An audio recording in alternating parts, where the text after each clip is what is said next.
and welcome to the Horror Grill on a Friday. Friday the 16th, my friends. Friday the 16th of August already. Where's time going? It's madness, isn't it? Halfway through August. It's crackers. It's been a very hot day here in Devon, but it's okay now. Hello, everybody. I'll give people a chance to come on and say hello. But, yeah, it's been beautiful here in Devon today. Very hot. Let me know if you can hear the fan, because I've got the fan on, because I'm a bit warm. Although I'm sure a lot of you are from all over the world, so it's probably a lot hotter where you are. I'm just waiting for Robert. Oh, there he is. I think you have to request to join, my darling. Hello. Is that Hayley? Hayley, is it? Hello. I just need you to request to join, lovey. I don't know. Go.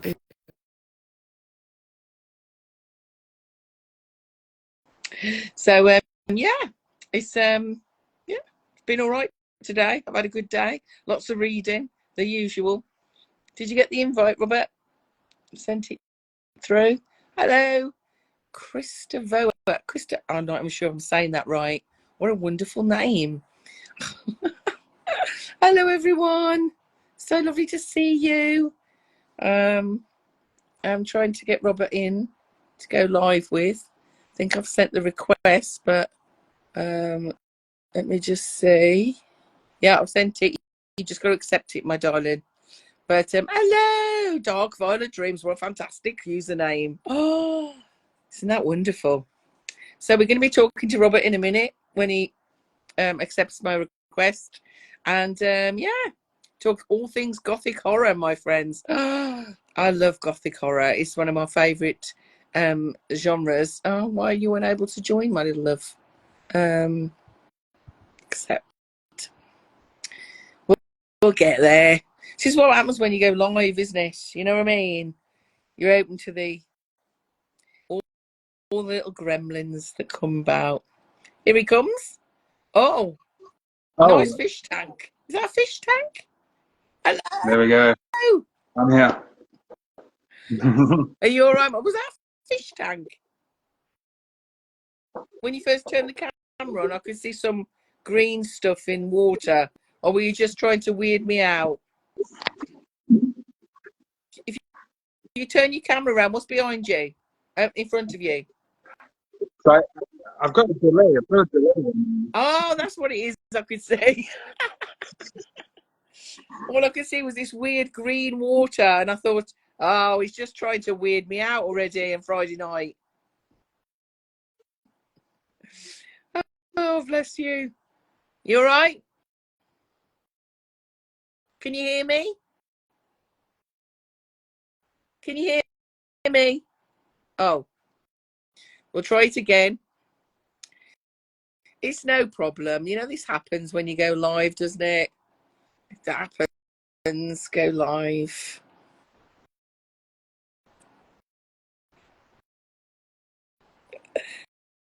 Hello. All right. Yeah. Hello. Can you hear me? Can you hear me, darling? I can. Excellent. Thank you for joining me. All right. No problem. Thank you for inviting me. Now, I'll just introduce you. This is Robert Weaver, who's a fantastic indie horror author, especially Gothic horror, which is my absolute love. Oh, yeah. I have all of his books, but most of them are on Kindle. The only one I have in physical copy is this one. Oh, yeah. Which I absolutely love. Yeah. Thanks for reading. Appreciate it. It's just wonderful. It's just fetid, isn't it? I mean, I love the fact that it's kind of dripping with kind of malice. It's fantastic. If anybody doesn't know, it's basically about this judge called Remington, who's called back to the town that he was exiled from 10 years previously because a man he hanged has killed somebody. And it all gets a bit weird from there, really. It's a Gothic banquet. It's beautifully illustrated throughout. It's gorgeous. Absolutely beautiful copy. Thank you. Yeah, that was the intention when I went into it in the beginning. I knew I wanted it to be illustrated. Yeah, I knew that that it had to have this visual touch. That was the plan from the beginning, and beautiful. um, I wrote the story around that, really, you know, because it's part of the Occult Britain series. I call it a series. It's not really a series, but I call it that anyway. And this was the fourth one, you know, and I kind of wanted to finish it with something, you know, flashy, and It's and I beautiful. think This is my favourite illustration. yeah, that's Adeline. Yeah, we did that one towards the end. It was one of the last ones that we did. Um, Beautiful. It's just stunningly beautiful. It's the fact that it's pencil as well. Do you know it's done in pen and ink rather than colour? well, Almost gives it that kind of edge, you know. yeah, well, all the main illustrations, uh, um, is paint. It's paint. He painted those, but the chapter illustrations, those are a mix of pen and paint. But all the main illustrations, they're all just primarily paint. Yes. It's Um, just beautiful. How did you meet? Was he somebody who was recommended to you, or do you know him? Or is he a friend, or how was he recommended? that's a good question. No, Mikał, he's a Polish artist. Sorry, I had to go back a little bit more before I can talk about him because Jack Bailey, he did my other covers. He did Right Upon Midnight and Harvest. And he ended up getting really busy, and we had some scheduling issues when it came to my third one in the entry, which is Five Sons of a Sunset. So I started looking for a new artist, a new illustrator, to do the cover for this for the book, Five Sons of a Sunset. And so I went through a lot of different illustrators. It took me maybe a good month, contacted well over 50 different illustrators to Wow. try and find. Yeah, because I have a specific vision that I want, and I came across Mikał, and I love his work. He's very flexible. If you look at his portfolio, he can do fantasy, but he primarily a fantasy artist. And I must emphasize that. And I tested him out with the one of my books, Harvest. Inside has some character art, Yeah. and because that book is a crime mystery. It's called a gothic crime mystery, and so I wanted a fantasy artist to try and have a go at this crime world. I like the Yeah. the difference in that, and he nailed it. It was amazing. I was like, okay, this is the guy. I want him to do my cover for. So it's a science fiction novel, Five Sons of a Somerset. It's a science fiction novel, but I wanted him to do that because he had these fantasy sensibilities, Yeah. you know. And he did that, and then we got talking, and I told him that I was also working on this gothic novel, and because actually the science fiction novel was going to be the illustrated novel. Right. That was the Right. original idea. And then Blessed Skeletons just grew and grew and grew. And I was like, no. This is the book that needs to be illustrated. So I talked to him about it, and he's like, yeah, he was on board from the beginning. And I knew he'll do a great job because I'd worked with him with a couple of books. And then he's the one that offered to do it traditionally, to do it with paint, because I don't mind doing it digitally. But he's like, no, let's do it like this. And it was an amazing idea because all the art has that feeling of being like ash, you know, It because does. the Yes. book is in that series, and all the books take on a primary element. So Blessed Skeletons is fire. So everything in that book revolves around that theme of fire. That's why Remington has the heart condition, heart of fire, and you know the ghosts or the eidolons from the Greek mythology. You know, they are shadow Yeah. forms. You know, that's why they don't have eyes on the front cover. They don't have any eyes because you know, to emphasize shadows and because it's not just fire. It's all the effects of Yeah. fire. You see, Yeah.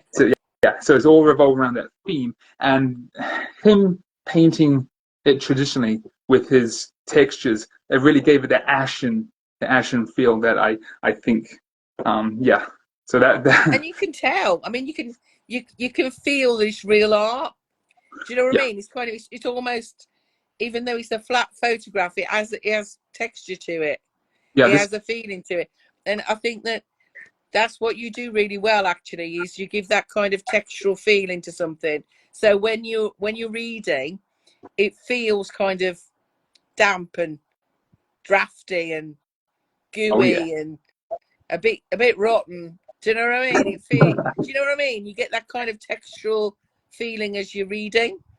absolutely, absolutely. And he really, yeah, his artwork really drives that home. It just Because there's a secondary theme in the in Blazing Skeletons is wood and like Elmwood, with the Inspector Elmwood, you know, yeah.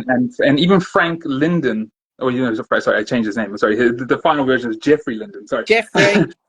Yeah, the judge. You know, Linden is also named after. I can't remember. It's a type of wood. I think I don't really remember now. But all the names revolve around those themes of fire, shadows, bones, and wood, and yeah, to you know, rotten wood in And particular. I Because I love this. I love this part. You know, this is one of my favourite parts about. I love the death is paras. It is a parasite. It's fantastic. It's this part. It has that whole kind of Dickens element to it. You know, like a Christmas yeah, Carol. That kind Christmas of Carol. being bound down and being, you know, and being um in your afterlife, paying for what you did in your life. Yeah. And I love that. It's a very, very strong Gothic theme. That.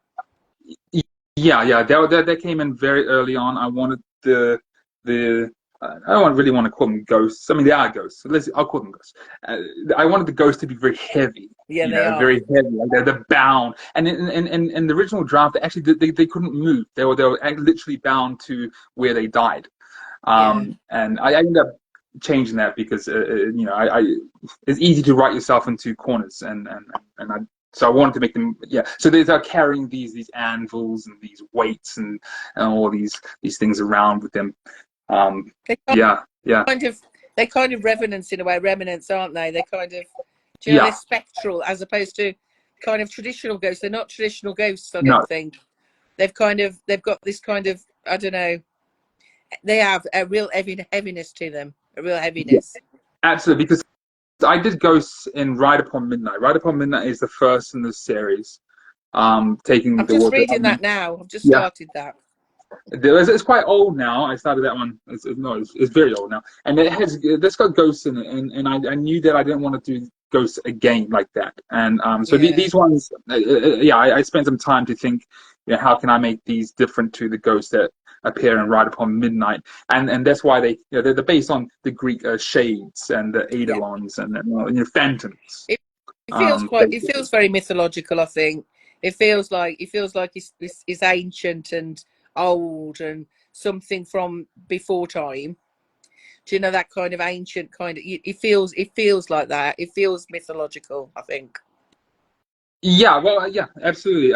Lots of myths involved there. Yeah, Um, all the way through.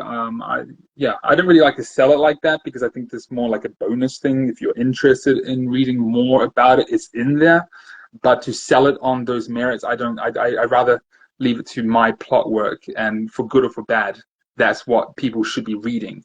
And if they want extra things, it is in there. It's loaded. yeah. I mean, there's even Remington himself is based on the Dionysius myth, and that's why he's always drinking wine. You know, he's always drinking wine at the bar. That's the connection. And even the fact that I don't want to get into spoilers, but like No, his mother, you know, we know about his mother, we know about her, but we don't know about his yeah, father. And no. in the myth, you know, he doesn't really have a father. There's certain stories about Zeus, and the lightning and coming from the ash, but yeah, so that is very much modeled after Yeah. the, you know, real myths, you know, and I think And that's I think the important. problem is that I think you're right not to to factor it that way really, because I think that a lot of modern myths, a lot of modern stories are written about myths are quite watered down, and actually this is not a watered down version of what the myths are, because they're not. No, If so you the look myth. into them, they're actually quite terrifying. Yeah, for sure, for Yeah. sure. But the myth stuff comes after, you know. Yeah, I don't. Yeah, it's always in the back of my mind, but that doesn't come until subsequent redrafts. I'm like, okay, how can I sort of guide it towards something that's been done before? Because I think those stories, mythological stories, are really really powerful and they're yeah. very relevant. But I don't want to just ride on the on the back of those stories, you know, because that's so powerful, and I'd rather do something else, inferior, but something else. But I suppose, you know, your writing is a product of what you are, right? So the things you're interested in, the things that you've explored yourself are going to come out naturally, aren't they?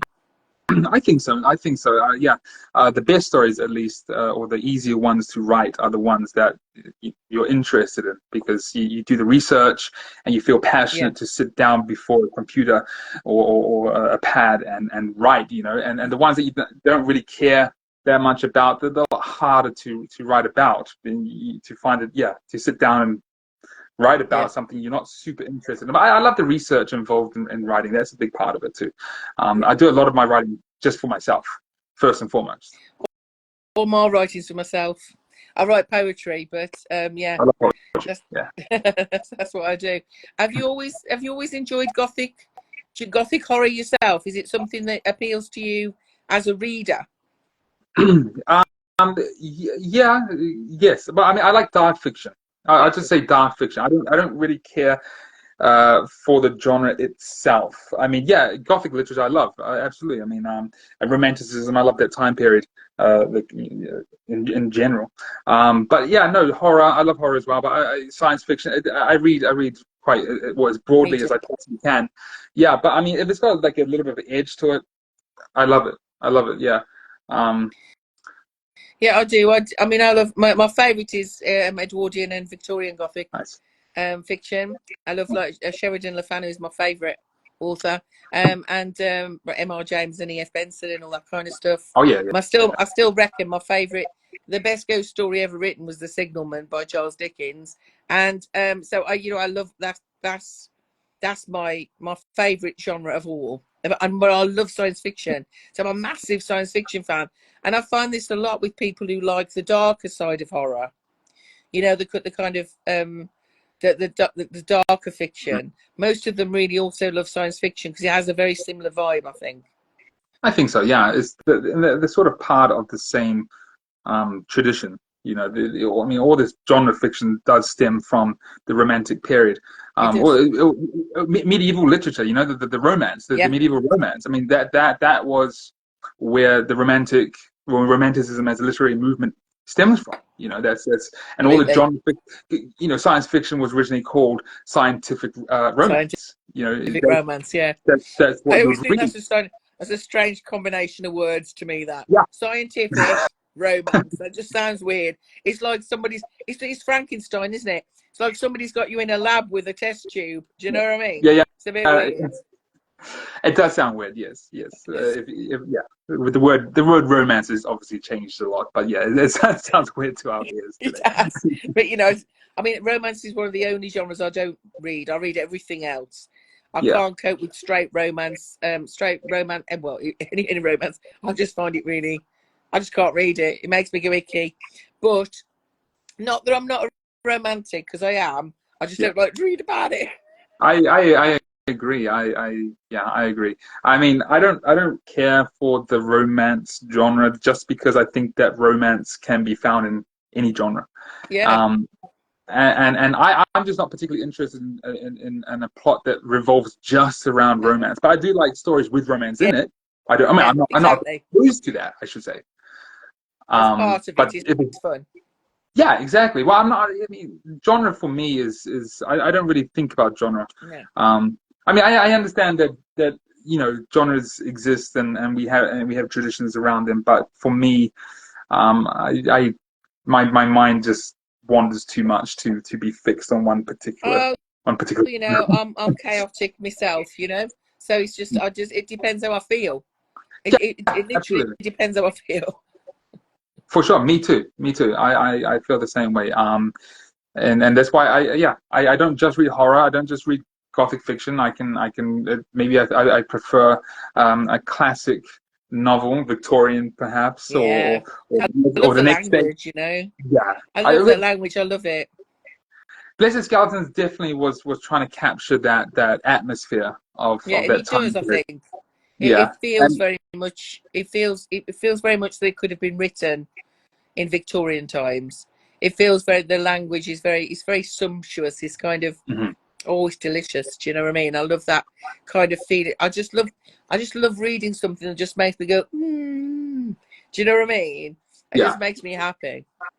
Well, the prose was a big part of that book too. I really wanted to make something a bit different in that book. And the story doesn't actually take place in the 19th century at all.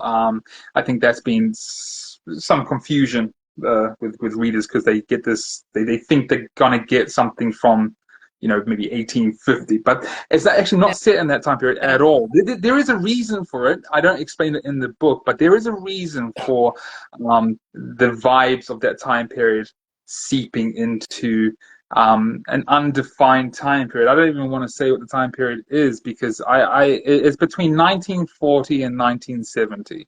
Um, that's actually when it takes place. And there are a couple of areas in the book that have uh, different dates, different dates. And I put that in the intention. Like I think at the beginning, it talks about the last person to be hanged in yeah, England is written, I think, in 19.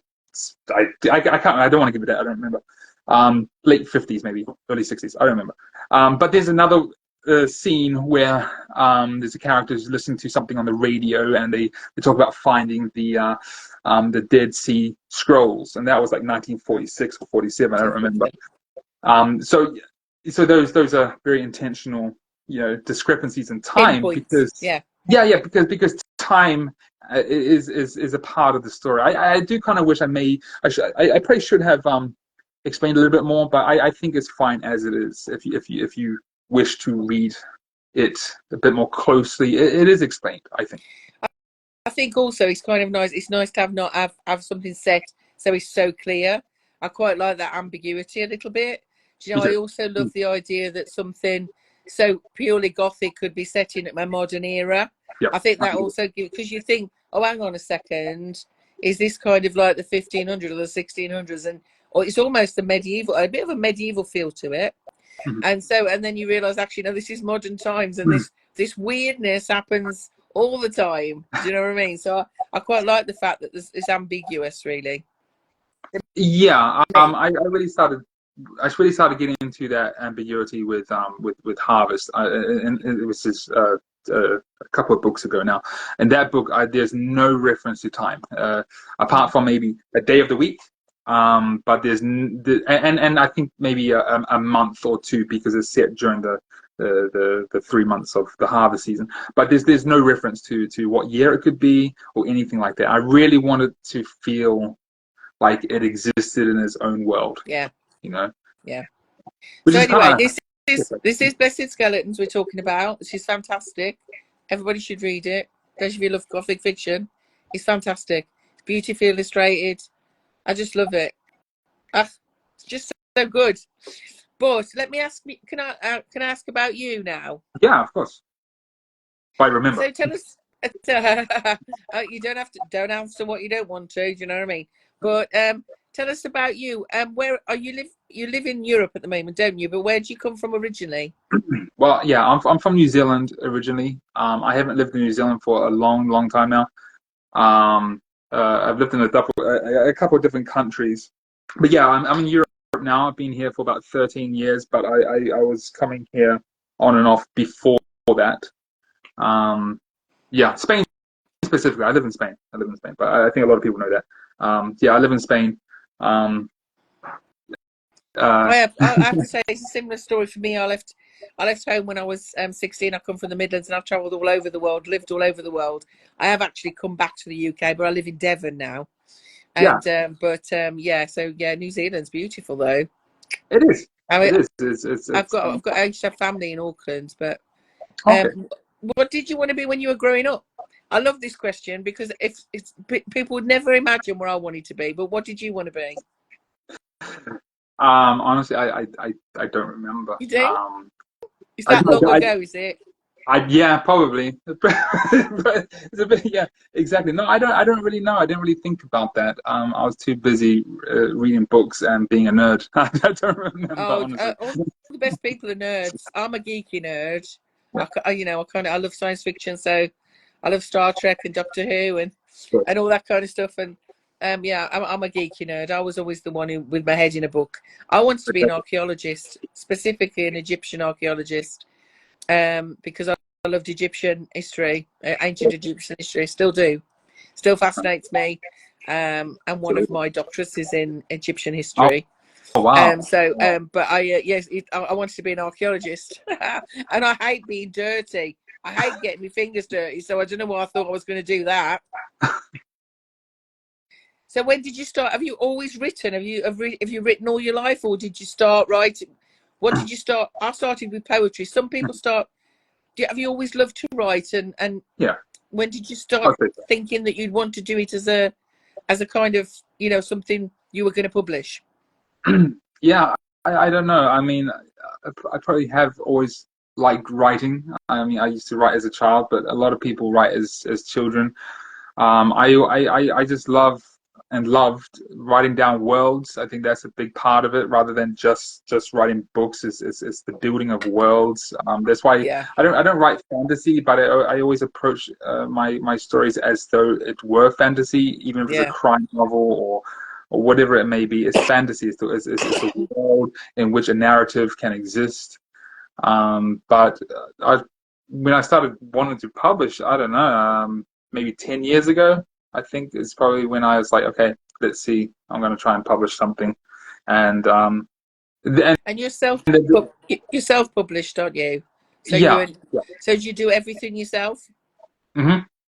Unfortunately. I mean, it's a bit of a minefield, isn't it? Really, I've got to be honest. You're not only so you're writing it, you're formatting it, you're editing it, you're publishing it, and you're promoting it. It's a bit of a task, isn't it? I've got wonderful admiration for indie authors. I don't know, you do it all really. It's fabulous. Yeah, I'm too neurotic to do it. I don't know why I'm doing it or how I'm doing it, but I am doing it. Yeah, yeah, and then you got to support yourself. You got to be like, okay, uh, you're your own marketer as Yeah, well. So that's a yeah, big, yeah, a lot of editing, formatting, cover work, all that stuff. It's the least interesting part of it, but it is part of it. I think that it is a big part of it, and yeah. that's what you're getting into. You're not bypassing, but you're certainly going a different way, and that's sort of the price you pay to do it. It I've, is. I've had some of the books edited before, so it's not just me. Bliss of Skeletons was entirely me, but the previous ones have had editors on, though I don't listen to them, but I have. I do. I mean, I know I beta read for quite a few authors, and I do actually edit as well. So I used to be an editor; was one of my jobs. But I don't. Everything. Not like books though. I used to as a magazine. Do you know what I mean? But so it's and obviously I do that. I do it for free because um a lot of authors are my friends. So I I'm didn't know happy to that. help. Yeah. Um, yeah. Well, I mean, you should edit something of mine sometime. I'll send you something Yeah. one day. Well, yeah. I mean, I love it. I have such admiration for independent authors. I mean, I read traditionally published books as well, but there's a freedom, I think, to indies that you don't get in tradition in trad publishing. Do you know where you've got a lot more freedom to express what you want, a lot more freedom to go to places you'd probably be edited out of in trad publishing. Yeah. So I think it gives you a lot more freedom. And for a reader, I mean, I'm primarily a reader here. For a reader, I've read some of the best stories I've ever read have been independently published. Do you know what I mean? Oh They yeah, go places you don't expect them to, that I you'd never agree. find in trad publishing. No, no, yeah, I agree. Particularly nowadays, I think that even more now than I was Yeah. before. Yeah, there's some great books in the indie world, incredible books actually. Um, yeah, it's wild. It's wild. I think this is more about the traditional publishing world than anything, though. And I think the trouble with that's the thing with horror, isn't it? I mean, you know, horror is, I suppose if I had to choose a favourite genre, it would be horror. If I had to Yeah, choose, you know, I don't want to, but if I had yeah, to, that would be yeah, my of course. go-to, really. But I think that traditional publishing has a very strange relationship with horror. You know what I mean? It tends to kind of focus in on a couple of authors, and some of those authors are very good, but, you know, Of course, it yeah, yeah, doesn't absolutely. throw itself out to kind of, it's something that they don't publish a lot of, and it's not the most popular. It's just not, which is a shame, because I think that horror people are the best people. Do you know what I mean? Hmm. You all write. I've got some indie horror friends, indie horror author friends. They write the most darkest, ridiculous rubbish you've ever read in your life. I mean, it's so dark and horrific, and then they're the loveliest people. Do you know, they're Yep. gentle and sweet and Oh kind, and yeah. you're like, it's because they got all that crap out their head, right? It's therapy. Yeah, it's therapy. That's why. They're- It's cheap therapy. yeah, basically. Yeah, yeah, I believe so. They're more in touch with their emotions. They explore it. I think everybody's got it pent up except for horror writers, and Yeah, it's true, yeah, isn't I, it? I believe that. Yeah. So what inspires your story, your storytelling? Do you your process, I suppose? Do you have a specific place you sit to write?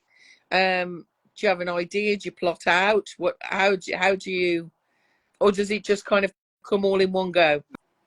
No, and it never comes in one go. It comes. There's always a seed, you know. And that seed could be a word, it could be a color, it could be a feeling, it could be an emotion. But there's something there that I want to explore, and it Mm. just unfolds. Like Blessed Skeleton, for example, I wrote maybe 45% of it in 2021. And Oh, COVID. no, The well, start of the no, start of the 21, plague. at the end of it, 2021 it was. Um, and but nothing remained. I started again, and I put it aside. I was like, okay, there's more here that I need to explore. I put it aside, and I returned to it a year and a half after, and I worked on Five Sons of a Somerset. Now, that one just came pretty easily, because so with all elements, right? There's Gardens fire, harvest is earth, Ride Upon Midnight is water, and Five Sons of a Somerset is air. I have the book here actually. This one. They're beautiful Um, covers. These are beautiful covers as well, to be honest, aren't no, they? this is the one That is that Mikhail did. so, So it's gorgeous, gorgeous covers. yeah. Um, and so I knew that was going to be air because Blessed Skeletons is fire, and the first thing that came to me was, well, the sky, right? So Yeah, yeah, I, yeah. that, I mean, it's obvious, that I wanted to talk about disembodied spirits, UFOs, things like that, and I just pursued that topic. So yeah, things just come like that, and I just explore an idea, and sometimes it can take a lot of rewrites because it doesn't come out correctly, correctly, whatever that is. Whatever that And is. yeah, whatever that is, it doesn't feel right. It doesn't feel right, and the longer I wait on something, the more it changes. So yeah, you got to grab it sort of quickly if you want to explore that idea because it's ever changing, and that's yeah. So do you have do you write in a specific place, or do you write everywhere? Do you have a specific area? Because some people, I've spoken to someone and they have their own little space that's full of stuff that inspires them. Some people write as they go. You know what I mean? So it's just what's your space like? Oh, my space is messy. I always start with handwritten notes. I got notepads, scraps of paper. I Yeah. just write on them. Things that don't really even make sense. Just write something down.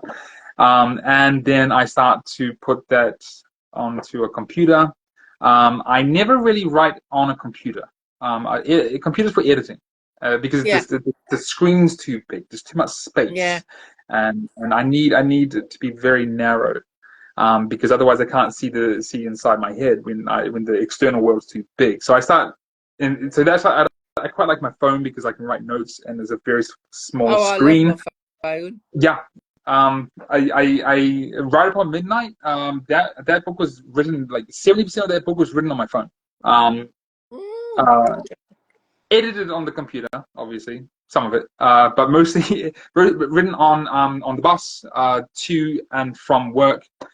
And yeah, so but I had different spaces for different purposes.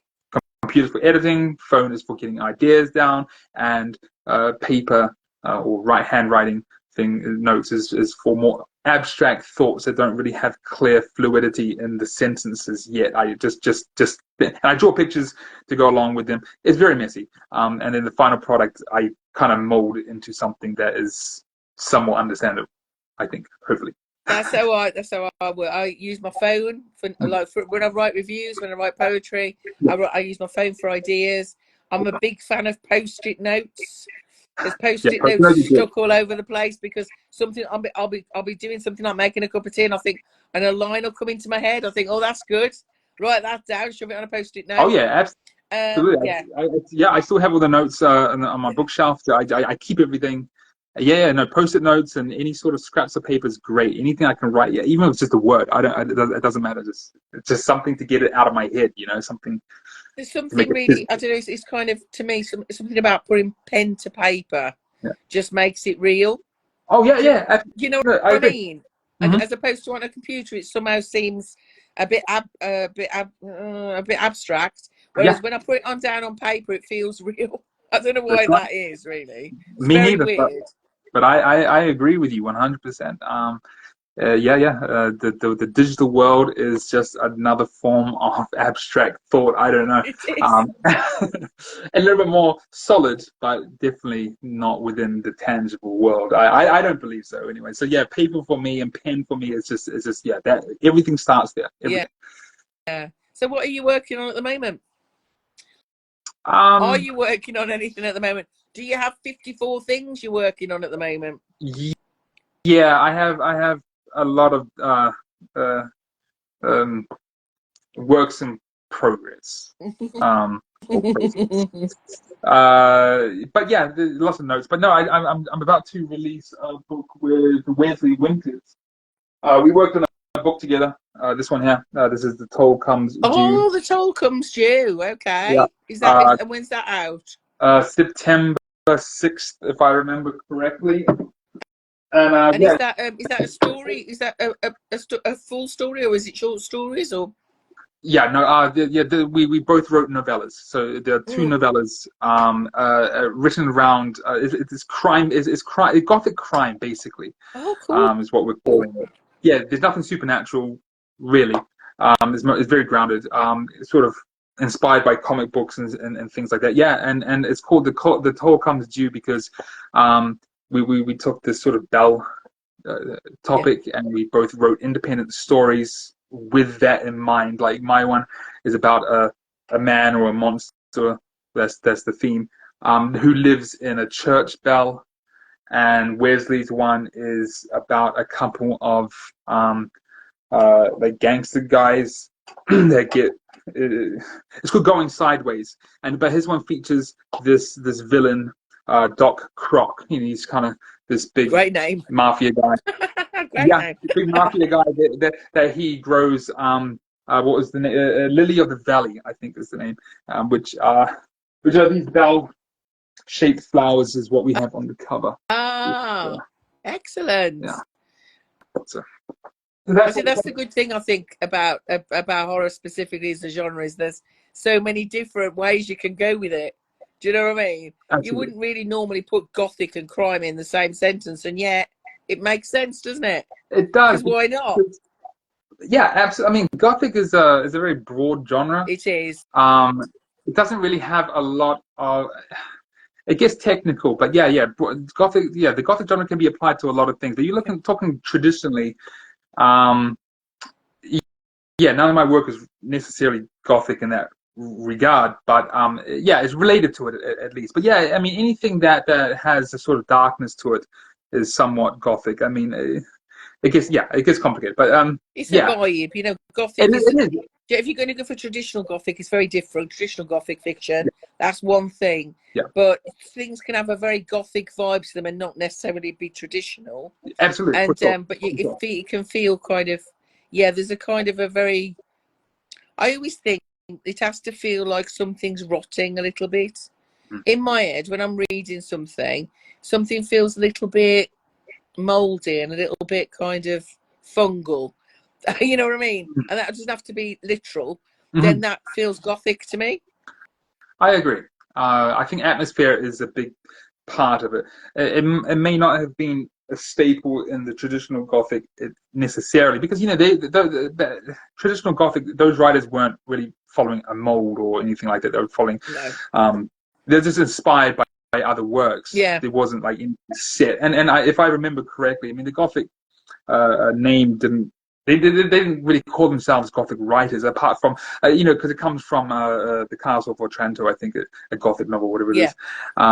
But they weren't writing Gothic No, it was very stories. formulaic what they Yeah. wrote. If you look at M.R. James, every story is a picturesque village, Mhm. some naive man who's a scholar, and a cursed object. And basically, Mhm. that was his plot for every single book, every single ghost story he wrote. Yeah.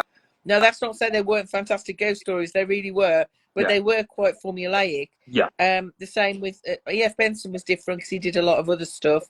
Mhm. But, a lot of it was very formulaic and was just really, at the time, they called them tales of unease. That's what they were. They were kind of supernatural tales of unease. It was later on they were kind of branded gothic. Yeah, definitely. Much later on, I mean, traditional Gothic was still very much rooted in Romanticism, and really there wasn't any difference between the two, apart from the fact that the Gothic writers were exploring, the darker part of the human psyche and of the world. I mean, the Romantics looked at the world with all its beauty and all this sort of stuff. And, Romantic writers, like originally said, being of the medieval romance tradition.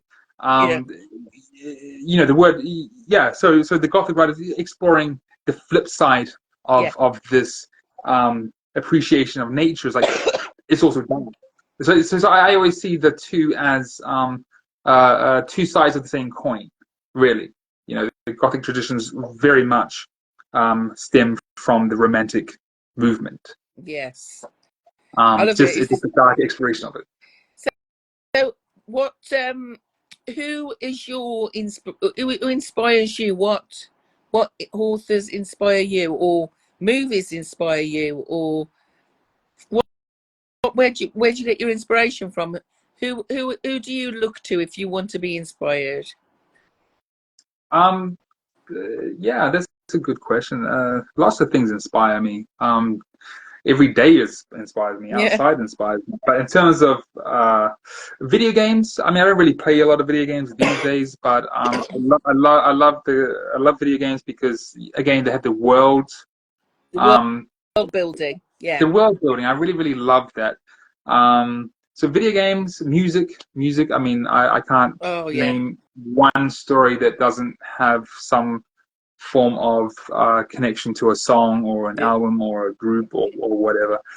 In terms of books, again, it really depends on what I'm writing. I try to be as flexible as possible, so I try to write within the genre of the book that I'm writing or the story that I'm writing. But some of my favorite writers, um, Ian Fleming. I love the James Bond books. I Um, love them too. I mean, they're of their time now, but yeah, they're no, great fun absolutely, to of course. read. Yeah, They're yeah, great fun yeah. to read. You can't Yeah. read the James Bond book with a more contemporary mindset. You have to you have to You put that have to be aside and back in read. that Yeah, time. yeah, It's like Agatha Christie, isn't it? I mean, I'm a big Christie fan. I yeah. love Agatha Christie. It is very much of its time, and you have to be aware of that. But they're really kind of comfort reads, I find, for me. I agree. Yeah, I mean, Ian Fleming had such an elegant way of writing. I He mean, did. um, uh, you know, I always use. He's an influence in terms of my prose as well. Like when I have to name writers that have influenced my prose, Ian Fleming is right up there because his use of very specific and very named things. It's not just he had breakfast. No, what he'll describe In what he has for breakfast. detail. Indeed, Yes, and yes. you can taste it. Yeah. You can taste it. He doesn't have a watch. He's got a Rolex. He doesn't have a car. He's got an Aston Martin.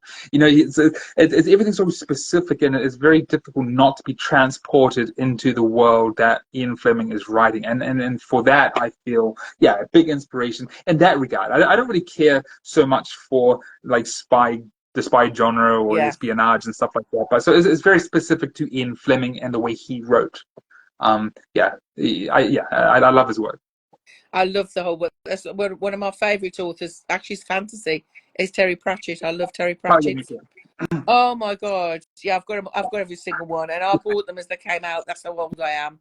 And I just, do you know what I mean? I can pick one of those off the shelf at any point Yeah. and just read it. The world, that kind of, the humour within it. It's just had. It's just such a loss that he's gone. It breaks my heart really, because it's just. Yeah, I agree. I could, and I'm just laughing and crying and just. And like you say, it builds a world that you can feel it. I love that. And you do that too, Robert. You build a world that's right. very, very visceral, that you can feel. And I love that. When I read, I see a movie in my head.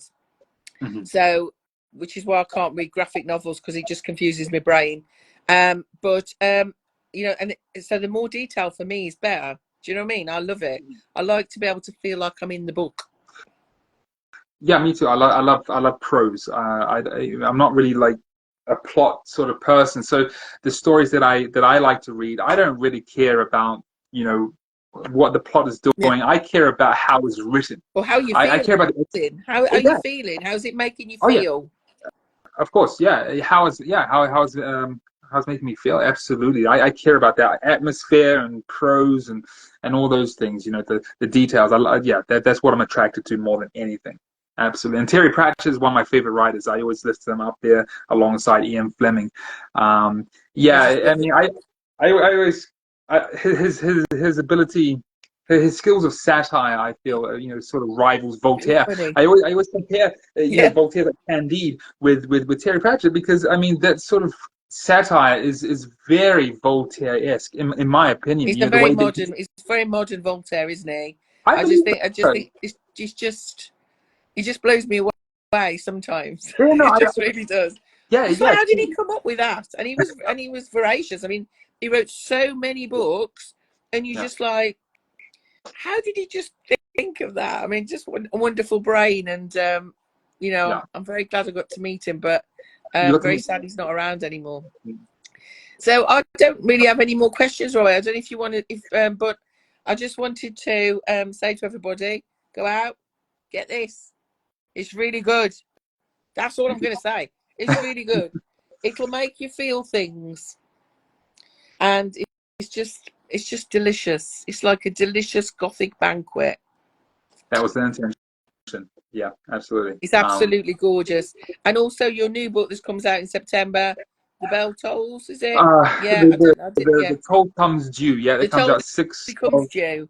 And I'll put links to them in the description for this when I post this on my social medias. But yeah, thank you so much for your time tonight, Robert. I really appreciate it. Thank you for inviting me and having me on. I appreciate it too. And thanks for reading the book and reviewing. I love your review. A great review. I loved it. And as I say, I've got the other 4 on my Kindle, but I've got like 3,500 books. It's difficult. Oh yeah, no, I understand. Yeah, you read a lot more than I do. I slowed down a little bit the past few months, to be honest. But I'm only reading about 10 or 15 a month now instead of 30. But I have slowed down a little bit. But you take care of yourself. Have a beautiful weekend. Thank you. You too. And a week tomorrow is our indie horror chapter, the first one in Birmingham, which is the indie horror authors at that Night Owl in Birmingham. So we'll have to invite you to one of those. That would be really good, Robert, if you could if you fancied coming along. We're in Canterbury in March. Yeah. One day I'd love to get back to the UK. I haven't been there for many years now, but I've been itching to get back for sure. It'd be lovely to meet you. For sure. Have a beautiful weekend, and I'll speak to you soon. Thank you. Bye. Take care, everyone. Thank you. Bye.